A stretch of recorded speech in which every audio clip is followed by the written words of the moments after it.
You're listening to the Apple and Biscuit Show with Jason Nicholas and Dr. Neil Hillman. Welcome back to part 2 of our Wicked Technical Special with the on-set music editor Josh Winslade and the movie's production sound mixer Simon Hayes. If you managed to stay with us all the way through part 1, very well done, because so far this has without doubt been one of the most detailed and comprehensive descriptions of the sound requirements for a modern musical movie ever recorded in a podcast.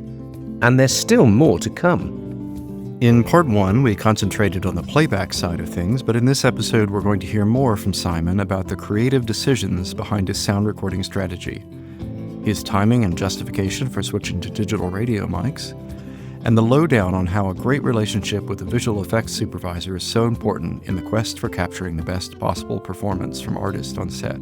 But first, we start this episode with a question that was sent in by a listener via social media. All right, let's take on another listener's question. And this comes from Sarah Benchivanga, who says, how many takes would the leads normally do? Seems like a full production day would be punishing to the voice, even for a well-trained singer. Did they do a ton of rehearsals and only a couple of singing takes? This is something that, and hey, Sarah, it's really nice to hear your question. This is something that comes up again and again on social media and something that I really want to address.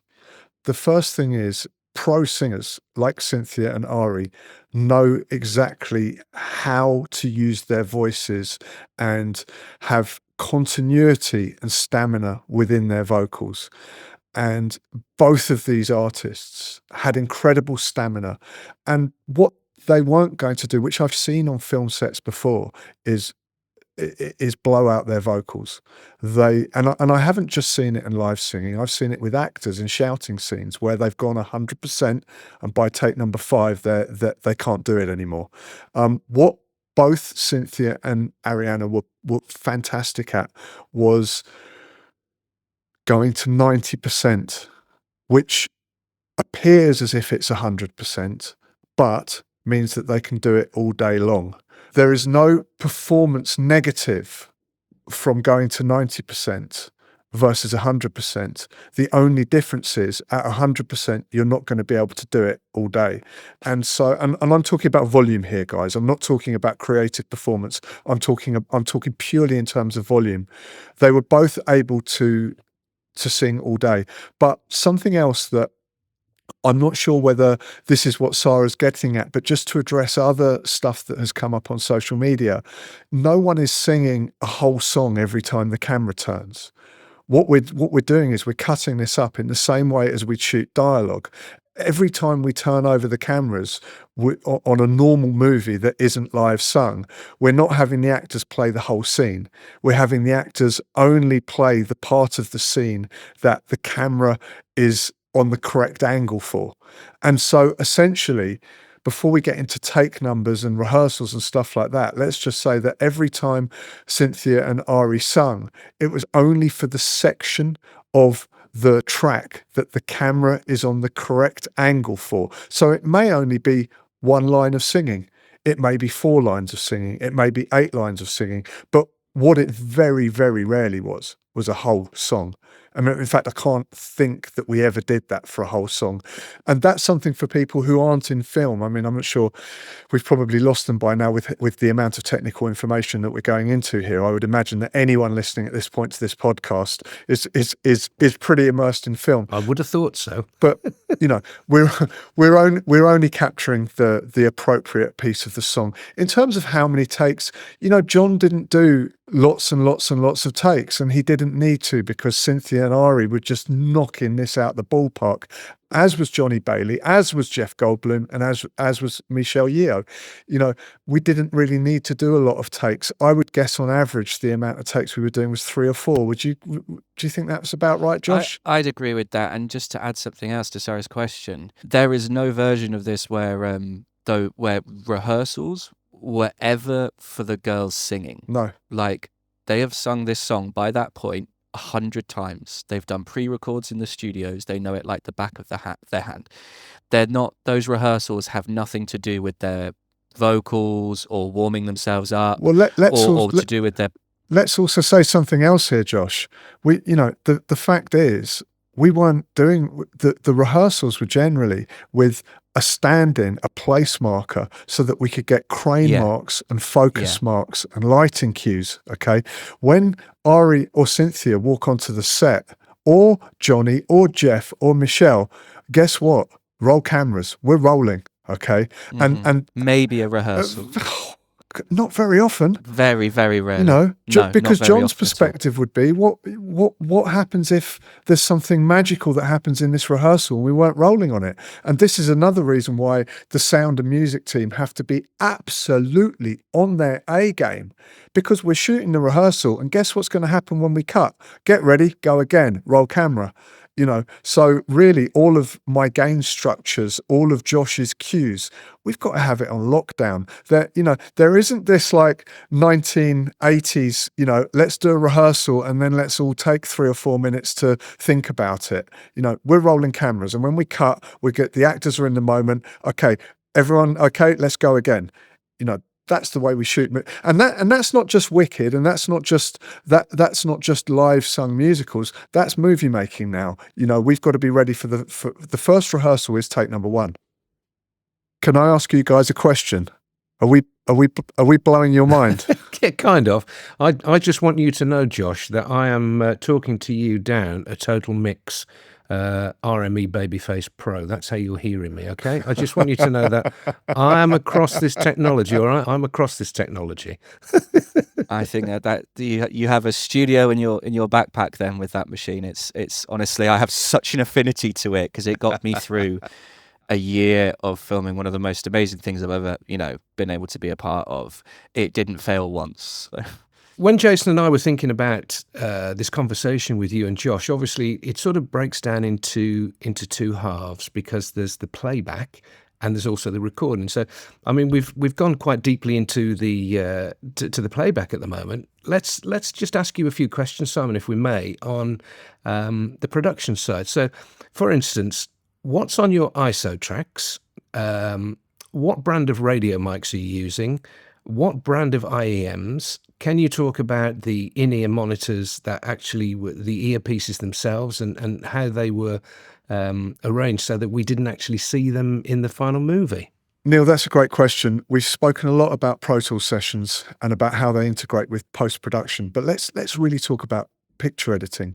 What I'm trying to avoid wherever possible, especially at the beginning of the offline editing process in Avid, is for our fantastic editor, Myron Kirstein, to have to dip into those Pro Tools sessions. And something that I've developed over the years of doing musicals is I try and put the correct amount of Pro Tools stems into my sound devices Scorpio ISO tracks, so that my sound dailies, or rushes in UK vernacular, contain everything that Myron, the picture editor, and Lara, his first assistant, are going to require, especially as they start to construct a scene from a visual perspective. What I don't want to do is to force them into the rabbit hole of having to sync up Pro Tools sessions early. Of course, those sessions are there, they're timecode locked, and they're there for them to dip into if they need to. But what we've all spoken about for the Wicked workflow and on my previous films is the ability to try and streamline it so that my production sound dailies require everything that they require to construct that scene. So I think I take 7 tracks back from Josh's Pro Tools and put them into my ISO tracks. One of those tracks is mono music, and we'll come back to that because that's a very, very important track. So track 1 is mono music.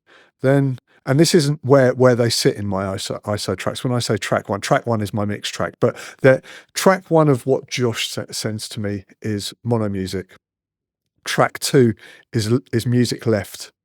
Track 3 is music right. Track 4 is vocal only. Track 5 is mono timecode. which, as we've spoken about, contains the music time code.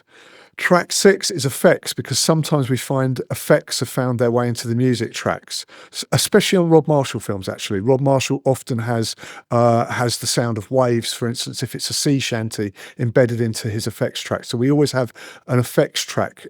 Sometimes it's empty, sometimes there's nothing there, sometimes it does contain information. And there was one more track, Josh. What is that?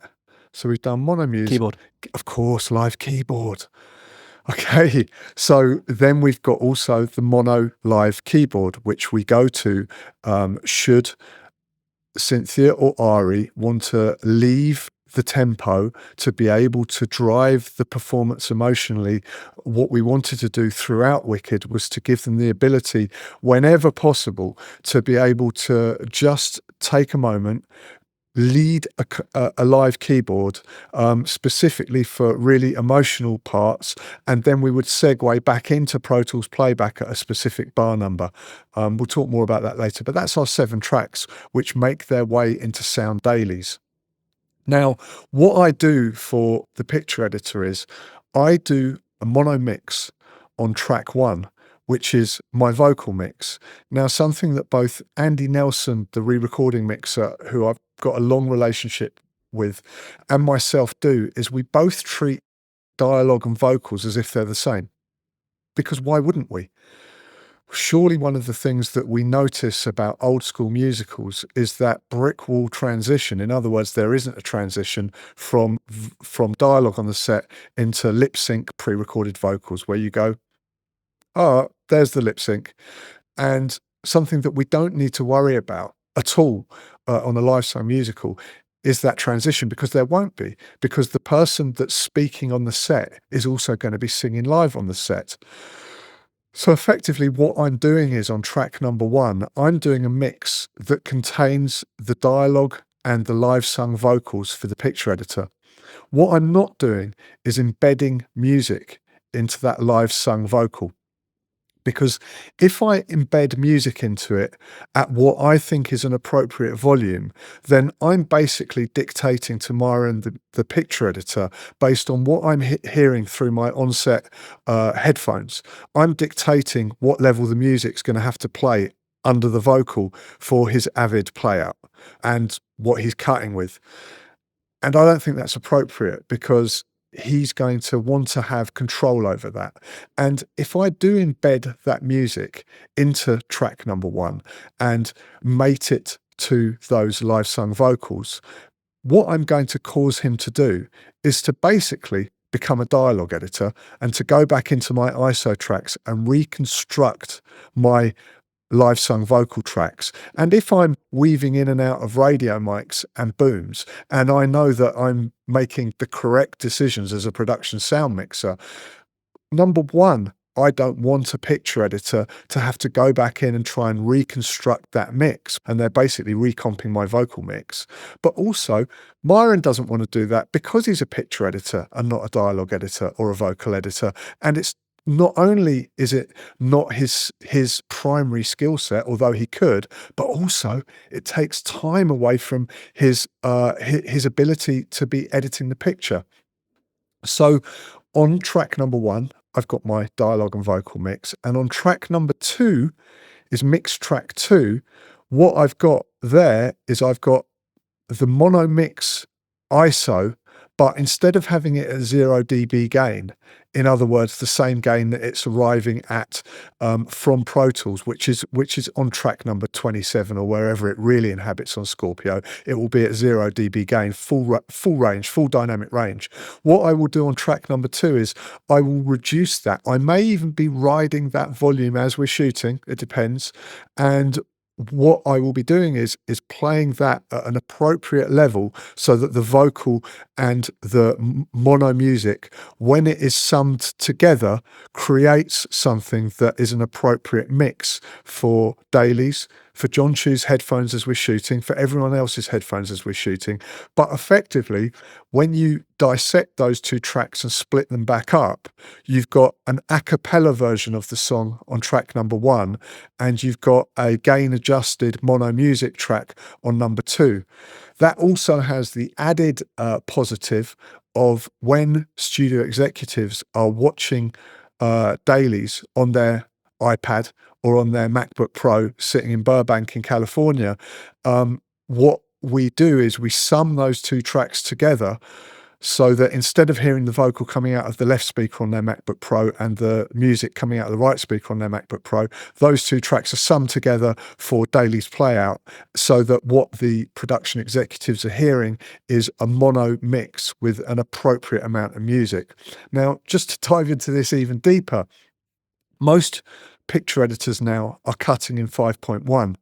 And if I've embedded that music into track number one, we've already spoken about the fact that they can't then subtract it.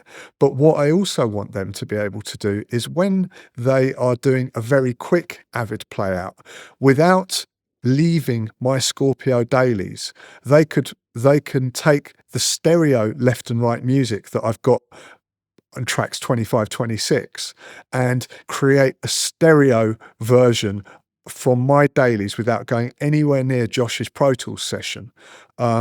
They can create that stereo cut in their Avid. But then when they get that cut into a position where they quite like to show Mark Platt and John Chu, they can then at that point timecode lock. At that point, much later on down the line, they can go into Josh's Pro Tools session and add the 5.1 music to my track one vocal. And just to add as well, because I think this is really important, that mono music ISO, that feed that I send Simon is automated to when we are live, when we are not live as well. So essentially what Simon is able to give the director, the executive, the producers on that show the next day with their daily rushes is something that you can actually sit down and watch and not really tell when it's live or pre-record, or because he's done that blend. As the production sound mixer, he has mixed that for them to a point where sometimes I couldn't even hear it. And that doesn't even get as far as the editors and needing to do that. That just goes to the post house that handles all the rushes. They sum those two tracks. Next day, Daly's rushes, that's there. Ready for execs, John, Ari, Cynthia to sit down, watch, and see those takes without, oh, we went live here, and oh, there's nothing on this track, and oh, now it's pre-record. No, that's not the experience at all. It's rough, it's not perfect, but it is very, very, very watchable and very kind of linear. You're not pulled out of it. Now, I think someone asked on social media when we put out for this podcast questions, I think someone asked, what do I listen to? And that's a really interesting question, which I'd like to answer. That goes back to both me and Andy Nelson treating the live sung vocal as if it's dialogue. What I try and listen to is a cappella. What I try and do, what I have to do on the first take, because as I've just said, the first take is our rehearsal. I will, on that first take, as long as the music doesn't need manipulating, if I think that it's going to, that one specific set level will be appropriate for this scene, I will set that music level on take number one, and I will set that the vocal level and the music level against each other, and that will stay the same through the whole scene, so that there's audio continuity as Myron, the picture editor, is cutting the scene, so that the gain levels aren't jumping around all over the place. Again, because I don't want him to have to worry about audio. I want him to just be completely immersed in the pictures and the creative process, rather than worrying about audio levels or audio ISOs. So that first take, I'll set those gain levels and hopefully be able to leave them there. And then on take number two, if I'm happy, I'll have a quick playback for 10, 15 seconds in between take number one and take number two and go, right, okay, that's good. That sounds great. That's the appropriate level for Myron. And then for the rest of the takes, as long as this isn't a massive dynamic gain swing and I don't have to be riding the gain on the music, I'll leave that alone and I won't listen to it. I'll go back and I'll listen to these vocals a cappella. Why am I doing that? For a number of reasons. One, because I want to listen to the vocals as if they're dialogue. I want to hear everything. And the problem with listening to the music at all times is it disguises all sorts of issues that I may be having. The music could be disguising clothing rustle issues that are lower down in the gain structure than the music is sitting at.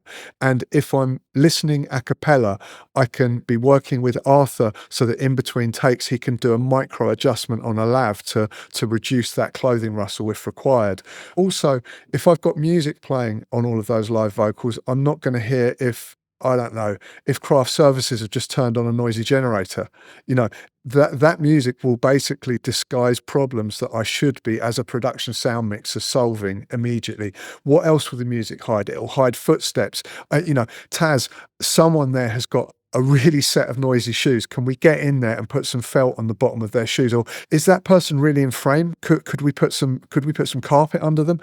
All of these indiscretions will be masked if I'm listening to music. Whereas if I treat this vocal as if it's dialogue on a normal movie, then I can continue doing the job that I would normally do on a movie set, which is making sure that voices and performances I'm recording are absolutely as clean as possible for Nancy Nugent title in sound post. Simon, speaking of the distribution of tracks, did you get to use your Nagra on Wicked like you did in the Bond film? I didn't, and you know what? I really, really love my Nagra, Jason. But it's something that I love to look at in my living room. It's not something that I ever want to use again on a film set, to be completely frank with you.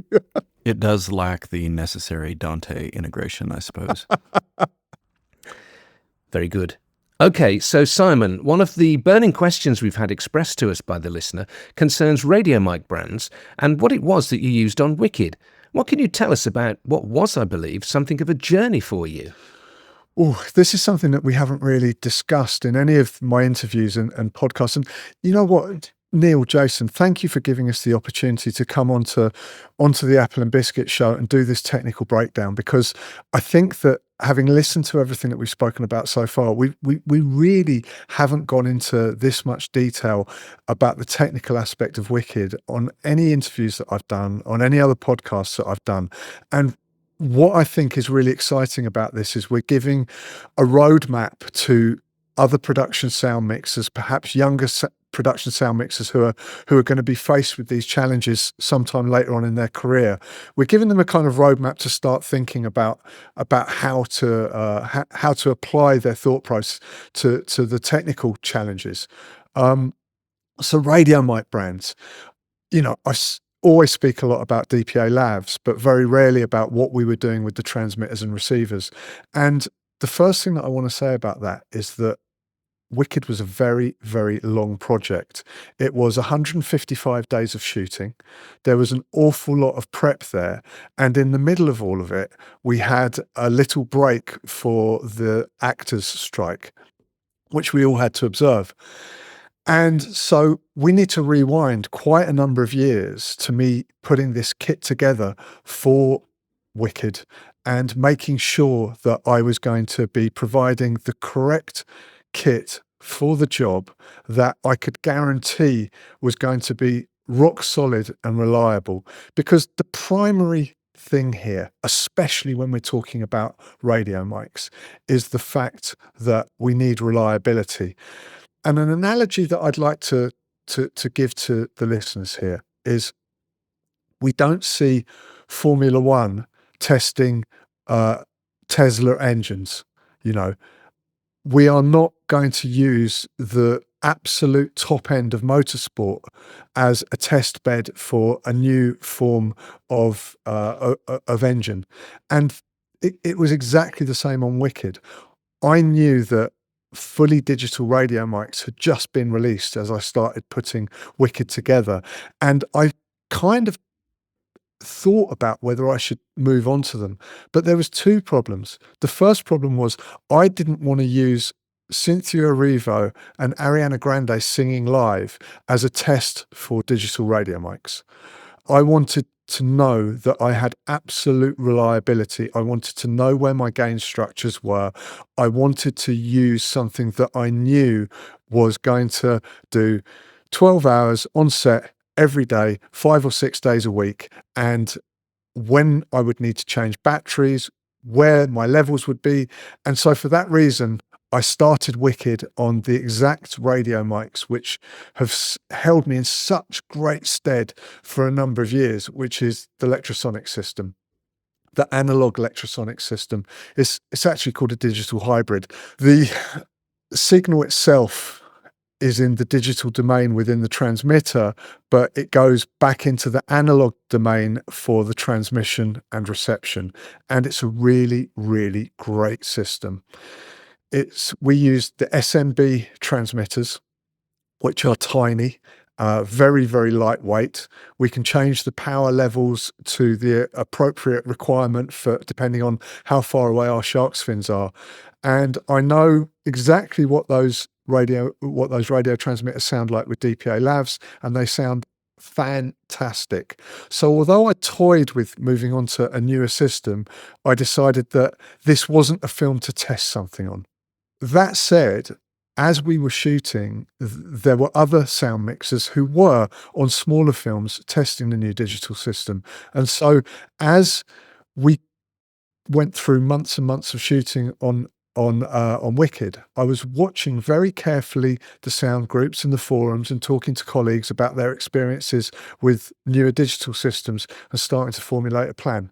One of the other reasons why I didn't want to move on to the digital system, and I'm going to get into specifics now, the digital system that I was looking at the start of Wicked was the Sound Devices / Audio Limited A10 system. And something that I knew wasn't going to be good enough for Wicked was the size of the A10 transmitters. They were just too big. And I was actually getting really, really positive reports about how they sounded, but there was a few teething issues, not least the size, and not least the fact that I knew that where I needed to put one of the primary transmitters on Wicked was in Cynthia's hat.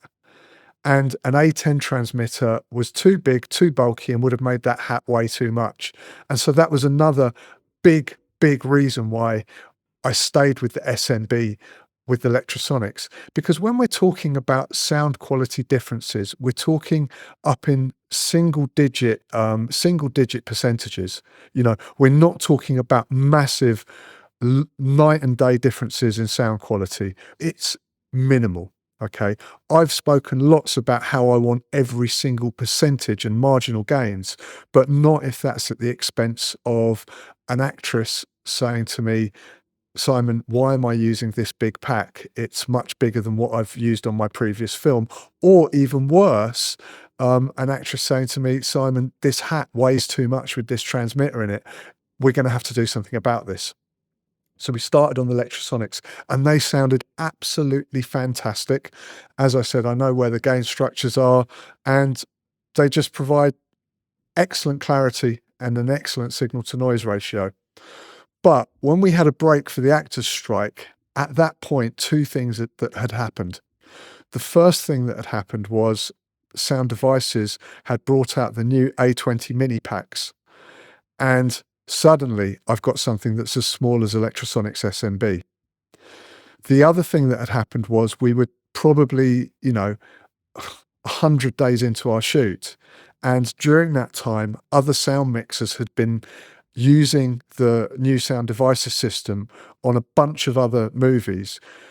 There had been software updates done based on what those sound mixers had found. The bugs had been ironed out. And, during that time, other sound mixers had basically worked alongside Sound Devices to get these radio mics into what I considered to be a reliable enough state for me to put them onto Ariana and Cynthia singing live. And so actually during that actors' strike, I completely rethought my radio mic situation. So we came back after the actors' strike onto Wicked for the last portion of the shoot with a completely redesigned radio mic system. We had moved on to 16 A20 minis. We had moved on to a Nexus receiver. We had offboarded that Nexus receiver and put it on a Zuka cart. We had it danteed back to my production sound cart because, of course, Nexus and A20s work in a different way. We're not using 50 to 100 milliwatts in the way we are with an analog system. We're trying to transmit on 2 milliwatts because that is the way that we get more battery life. And so we really had to treat digital radio mics in a completely different manner. And you know what, guys, looking back, I'm really, really pleased about the way this played out. Josh speaks earlier in the podcast about Robin and the receiver rack that he built that was off board, that we were able to place 50 foot up in the air above Shiz University and get coverage across 4 football fields. Frankly, I don't think that was the correct environment to be testing sound devices A20s on digitals. I don't think we would have got the same amount of coverage. I think that we would have been absolutely fine with sound devices because we would have been able to re-record off their micro SD cards. But I actually think for that specific location, Lectrosonics gave us the coverage that we needed. And I don't think that any digital radio mic brand would have given us the same amount of range as the Lectrosonics Venue SMB system did. However, when we came back from the strike and we were onto smaller sets, I think that I got a tangible sound increase in sound quality by moving onto the Sound Devices A20 system. We dropped down to 2 milliwatts. We had the Sharks fins on the set with Arthur and Robin Johnson, my 2 first ASs, and they had an iPad on the set that they could manipulate Nexus with. I had an iPad back on my cart which could manipulate Nexus. We created our own private Wi-Fi network to be able to run Nexus and the A20s. And by the way, a big shout out to Chris Munro, a colleague of mine, who was so open in the way that he shared information about his experiences with sound devices and Nexus. We went into this knowing exactly how he had got the best out of Nexus and sound devices on Mission Impossible. And we basically took the lead from him on how to apply these digital radio mics, which I strongly believe are best off-boarded at all times and danteed back to the production sound cart, which is obviously completely different to the way we ran Lectrosonics. Effectively, by the time we got to Defying Gravity, which is Cynthia flying through the air on wires, singing Defying Gravity, with, as you know, guys, a huge amount of gain and the highest SPL that I've ever recorded in a sung vocal, we were on the A20 system. And what was lovely about that was I had gain forward. So in other words, I didn't need to set an appropriate transmitter gain level. I could pull that gain level from my CL16 mixer back on the sound cart. And basically I had a chunky 24-bit digital signal to be able to really continue and not compress any of Cynthia's wonderful dynamic range. When she sung Defying Gravity, that was completely and utterly in the digital domain. Now, what about the tricky in-ear monitoring arrangements for the artists? Obviously, both Cynthia and Ariana have experience of using concert quality IEMs when they perform, so how did you manage to combine ensuring the technical quality that they needed with the challenge of the artists being shot in close-up and, potentially, the IEMs needing to be painted out? We've been working with a company called Pure Tone, who are based in the UK, and specifically one of the top guys there called Deke Freaky. And he has been working with us since I started doing musicals. And what he provides is just an incredible personal service. So the first thing that Deke can do for us is he custom molds all of our IEMs and earwigs to the specific actors that are going to be wearing them. Now that's important for a bunch of reasons. One of the reasons is because if an IEM can sit right inside the ear canal or an earwig right inside the ear canal, it's going to protrude less from the ear, which is going to require less of a paint out. We'll come back to the VFX paint out in a moment. But the other thing is, when actors, for instance, let's think about Ari. She's swinging on chandeliers as she sings Popular. Let's think about Cynthia. She's doing loop the loops as she sings Defying Gravity at high speed. If those IEMs are not custom fit and designed for the specific actor's ear canal, they're going to come flying out and we're going to lose time. We're going to lose their performance. It's just not acceptable at all. So we always get the IEMs and the earwigs custom fitted to our cast. And what happens is Deke and Arthur and Maggie Rodford, our fantastic music supervisor, set up a protocol in prep where perhaps actors are coming in for costume fittings, and after their costume fitting, they're going and meeting Deke and an audiologist who's doing a quick cast of their ear canal. That becomes a CAD file, and that then gives them the information to build specific and personal IEMs and earwigs. And what we actually did on Wicked for all of the main cast, so Johnny, Jeff, Michelle, Cynthia, Ari, they all had IEMs that were cabled and they had earwigs. And the reason for that is this.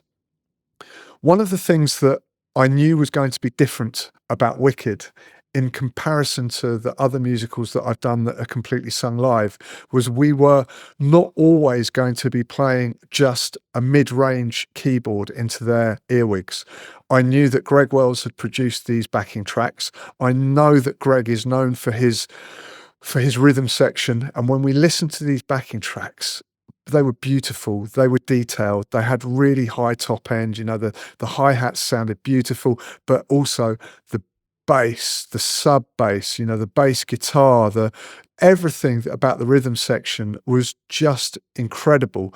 But I knew that it was going to confuse the hell out of some earwigs, which really are only good from about 350 hertz up to, 2 or 3 kilohertz. That, it's a very mid-range sound you get from earwigs. So I knew that earwigs wouldn't do justice to Greg Wells' backing tracks. But secondarily, I also knew that both Cynthia and Ari are used to having proper IEM support when they're singing, because they also work in different industries where you don't have to worry about what we see in shot. And so what I wanted to do was to be able to provide a full range solution to them. The last thing I wanted when these actors arrived on set was having them say, hey, this sounds tinny. Why can I have a bit more bass? And the other thing that earwigs don't really like, you can do it, but they don't really like it, is putting vocal back into them.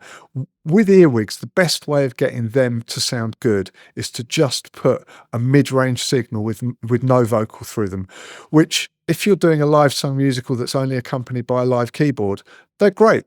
But if you're doing a live sung musical where the actor wants to hear their own personal vocal mix with their own amount of reverb and a Greg Wells backing track that's incredibly detailed and bass heavy, they're just not going to be appropriate. And so what we did was, when we had scenes where one of our actors just needed a segue into a bit of music for some choreography, or just needed to hear some music for some timing, we would give them an earwig so there wasn't a paint out, because an earwig has no cable. And so it's absolutely perfect for VFX. There won't be any VFX work needed. However, the moment they were actually going to sing live, they were given full range IEMs, and those required cables coming out of their ears down into a Sennheiser EW IEM pack. And each one of those actors was given their own choice of vocal mix. In other words, they could choose their own reverb setting. Ari had a specific reverb setting she liked on her vocal. Cynthia had a different reverb setting, and that was always a starting point on every track. Obviously, every track, Josh created a specific tone in their personal mix. And this is why, Josh wasn't just a music editor. He was effectively doing the same job as a front of house mixer as well, creating a whole bunch of different personal IEM mixes on the set for these actors, something that I didn't want to get involved in. I didn't want to have this technical hurdle in front of me that was going to have no impact on what I'm producing for the final product. I want to be immersed in the creative side of decision making on the movie set, and I wanted someone else to be able to support the actors, which of course is incredibly important, but I didn't want it to be one of my responsibilities because it was something that would take my mind off the true priority, what needed to be the priority, which is how to record the very, very best tracks on Wicked that were going to be in the cinema. So Josh would do that with Ari and Cynthia. He would have a starting point on where they like their reverb, and then on each track, before they started singing, before we shot that first rehearsal, Arthur Fenn would be with the actor and saying, "Okay, listen, let's just give us a level. Let's hear you sing," and Josh would be turning up either their radio mic or their boom, depending on what was going to be our primary vocal acquisition microphone, and setting a level up against the music that was personal to them, starting off with what we know is their global starting point of where they like their reverb to be, and perhaps adjusting that track to track, and obviously then saying, how loud would you like the other person in the scene to be in your ear? So that's something else that was happening on a day-to-day basis. There's been lots of questions in social media about how we hid those IEMs. We got the IEMs manufactured not just to the actor's ear canal, but also we had them matched to the skin tone color. And what that meant was, it didn't mean that they were invisible, but it meant that on a wide shot, they wouldn't need painting out, because, for instance, Cynthia's were green and they were coloured the exact same colour green as Frances Hannon's fantastic makeup that she designed for Elphaba, and Ari's IM was the exact same colour as Galinda's makeup on her face. You know, this is something that we colour matched with Deke right from the manufacturing process by collaborating with makeup and Frances and her team to make sure that we could get these skin tone matched as well as possible, so that on wide shots, Pablo Hellman, our VFX supervisor, wouldn't be having to worry about paint out. And then what we did with the cables, we also had the cables made an appropriate color for the hair, for the skin tone. We had a whole bunch of different cables, and those cables we would hide as much as we possibly could. And I'm not saying that they were invisible, but again, if they were disguised as well as possible under hair for wide shots, it meant that Pablo wasn't going to have to start painting them out of wide shots. But in close-ups, we very much had Pablo's support and his whole team in VFX's support, and I can't thank them enough, where there was an agreement made that they would remove all of them digitally in post in VFX. This is a great point to make, Simon, because the sound department can be helped so much, can't they, by a director who understands that now VFX can easily and inexpensively, that's the key thing, paint out a boom that absolutely needs to be in shot, or remove a lav mic that needs to be on top of a certain costume. And while we're talking about capturing the best performance from an actor, that level of cooperation between the sound department and VFX can be crucial, can it? There's a couple of things that are really important that I want to say about that. VFX is absolutely one of the best ways that we can support performances in movies nowadays. Not only are the VFX department able to create immersive structures visually on set and build worlds for us visually, and support production design and set design, but they're also able to help us preserve original performances by removing booms on some shots, removing lavs on other shots, and on Wicked from removing IEMs. Now, when I say that they preserved original performances, there's a really big question here. Would Ari and Cynthia have been able to immerse themselves so deeply in the music if they didn't have that acoustic support that we were able to give them? Because 15 years ago, we wouldn't have been able, it wouldn't have been cost effective to paint these IEMs out. But now it is cost effective. And what do cinema audiences, what do directors, what do actors get out of that ability for VFX to be able to support our industry is we can present better performances because our actors are better supported acoustically when they're singing live. And also, not just that, when we're talking about microphones, obviously we try not to put microphones in shot. We try to keep booms out of shot. We try to keep lavs out of shot. But there is, and on Wicked, there were moments where I was able to say to Pablo, particularly on some of Ari's dresses, and in fact, Cynthia, when I think about it, there was a whole section where she wasn't wearing her hat on The Wizard and I, where we had a lav on the outside of Cynthia's costume. Ari had lavs on the outside of her costume a lot in Wicked, and they were removed afterwards digitally. The way of thinking about this for your listeners is this. A microphone removal in VFX and ADR both have a cost implication, but only one of them has a creative implication. If we have to ADR a scene, not only is it costing us money, but it's potentially costing us performance as well.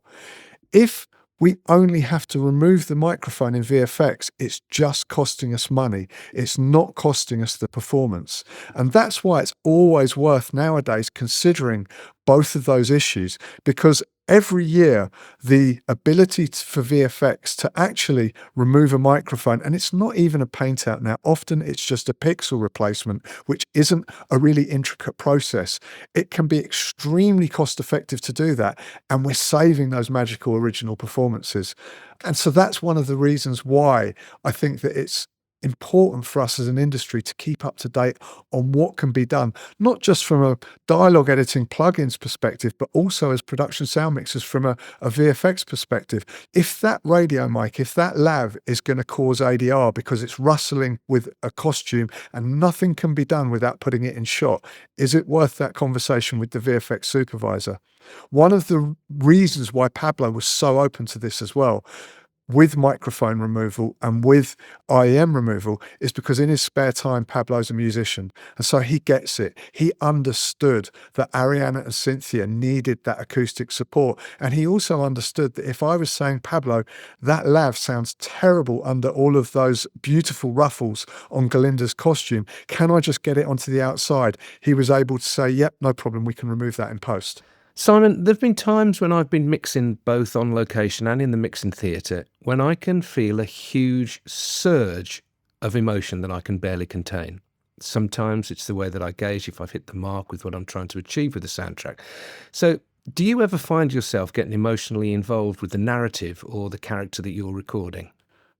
I find myself emotionally involved on a lot of movies, and it's whenever there's a performance that I completely and utterly believe. And that happens, luckily, a lot. Whenever I'm watching those monitors on my sound cart and I feel like I'm sitting in a cinema rather than at a sound cart, that's when I know that potentially we're making something special. And that happened a lot on Wicked. But Wicked had an added advantage, and that is music. When we get into music and live singing, there's something that really does pull the heartstrings. It's something that happened a lot on Les Miserables and again happened a lot on Wicked, where I just felt immersed in emotion. And something that we've got on a movie set that we don't have when we go to the theatre is we've got close-ups. So we have the live singing and we have the music when we're in a theatre, but when we're in a cinema, we also have close-ups. So it's almost like a double whammy. It's a perfect storm of emotion because we can see the actors' eyes, we can see their facial expressions, we're right in there with them, and we can feel their voice, their emotion, the way that they're breathing. And that's one of the things that I think live vocals really does bring to a film. It just supports that emotional element that sometimes a studio pre-record just doesn't have. Because when you can hear those subtle nuances of the actors' breathing patterns that are in sync with the way that they're walking or moving around a set, we just buy it, we trust it, we don't question it because it's real. Simon, we've got one final question here, but I just have to interject before this question and say that as far as audio is concerned, I think you are truly the Wizard of Oz. I love you for that, Jason. Yes, brilliant. Have you been preparing that all evening? I have not, actually. I just thought of that. But I had to take the opportunity because, it's there. This final question, I'm not sure who this is from. It's just signed from Neil. So it says, as a sound professional of many years standing, I have always used the quality of a production's catering as the true benchmark for the films I've worked on. How did the food rate on Wicked? You know what? You're going to have to ask Josh that question, and I'll tell you why.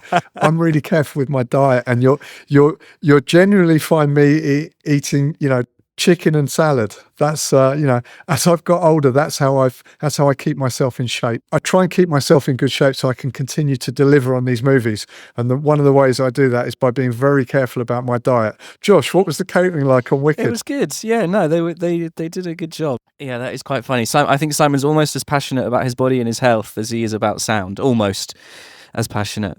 So yeah, no, the catering was good. It got us through the day. It gave us the strength we needed to get through and stuff. So yeah, you can't really fault it. It's free. Who can complain about free food? Excellent. As a sound professional, me, never. Simon, Josh, thank you so much for sharing your on-set experiences from Wicked and your generosity in sharing your knowledge. We all really, and when I say all, I mean the whole of us in the sound community, we really appreciate it. Thank you. Can I just before we go, can I just add one thing, guys?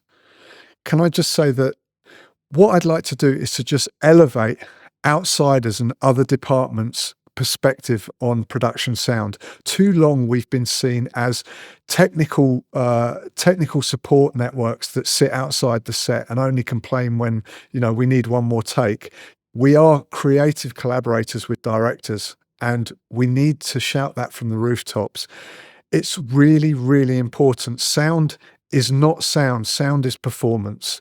Every single nuance of the original performance is what we're recording. And the more we can elevate production sound, the easier it's going to be to support those original performances, and the better the films are that we're all going to make. Hear, hear. Guys, thanks so much for giving so much of your time, Jason and Neil. I really appreciate it, because I'm conscious that these are longer podcasts that you give me than you've given anyone else. And I just want to thank you for that, because I know that, none of us are getting paid here. And I just really, really heartfelt thank you very much. Well, you're very welcome, Simon. And I have to say that we're incredibly grateful for yours and Josh's time to talk with us today, and for so freely sharing your knowledge with the sound and wider filmmaking community.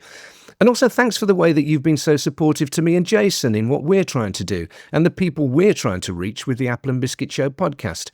I think we're all on a similar path, which is to raise awareness and change the attitude towards sound, elevating it in people's understanding so that more come to see the powerful creative force that sound can be, not just as sound for moving pictures either, but in everyday life as well. Ah, yes, and one last thing, of course. When does work start on the Wicked Part 2 movie? We've shot Wicked Part 2, but it hasn't been through sound post. Right. Wicked Part 2 is pretty much locked from a picture editing perspective.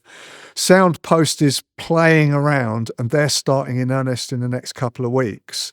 And then it will be released on, I think, November the 25th, 2025. So we shot two movies in one, basically. And that brings to an end our two-part special on the movie Wicked, with on-set music editor Josh Winslade and the film's production sound mixer Simon Hayes.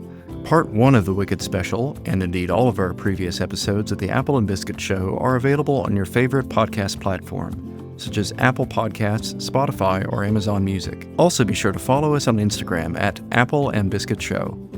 Contact details for Jason and me in our day jobs as dialogue editors and mixers for hire are on today's show page, as well as links to my books and our one-to-one training and coaching services for professionals looking to take their sound skills to the next level.